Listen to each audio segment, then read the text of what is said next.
So wherever I go, I'm looking for stories that haven't been told before about Australia, and I think you'll find with all the poets that's what they do too. I was down in Tenterfield a while ago, met a lovely lady who the community were honouring for all her work she'd done in the community at the shows. Her name was Sandra Smith. She ran a property on her own. She was one of those amazing volunteers, and she had a wicked sense of humour, and I had to write this for her. If you're baking a cake for the local show, I feel it my duty to let you all know that the judges are strict and they'll blow up your lid if you do what a good mate of mine went and did. See, Sandra was keen on the Tenterfield show, and she'd entered her cakes for 3 years in a row. Oh, a big chocolate cake as tradition demanded.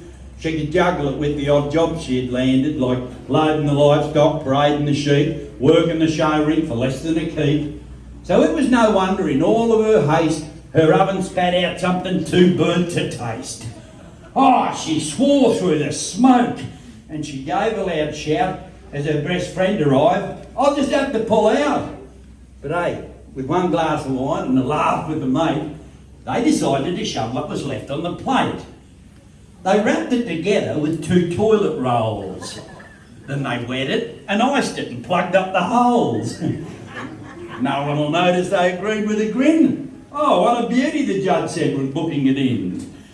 Sandra then frowned as she managed to say, look, love, I'll pick up this cake at the end of the day. It's not to be sold. That judge couldn't care, and when Sandra returned, the fake cake wasn't there. She tried not to panic, but Sandra knew with her name on the tag, things would turn into gloom. If folks cottoned on that banner for life, and the purchaser was the show president's wife. But it was too late, the info was right. The boss and his wife were hobnobbing tonight with pollies and sponsors with fine wine and steak, and her contribution, a toilet roll cake.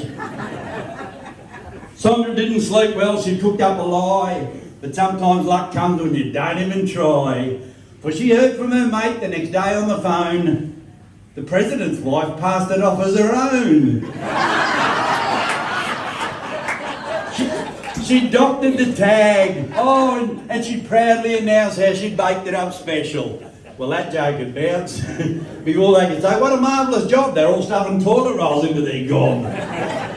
Oh, they had a good chew for the president's sake. How'd you like it? They said, as they spat out the cake. But she ate a whole piece to prove it was fine and washed it on down with a bottle of wine. And I'm guessing it tasted like old humble pie. Good food for the soul, but a little too dry. And when she saw Sandra, she whispered, you fake. But only one smiled at the toilet roll cake. Thank you. We're going to keep this moving fast today. We're going to attempt to do a show.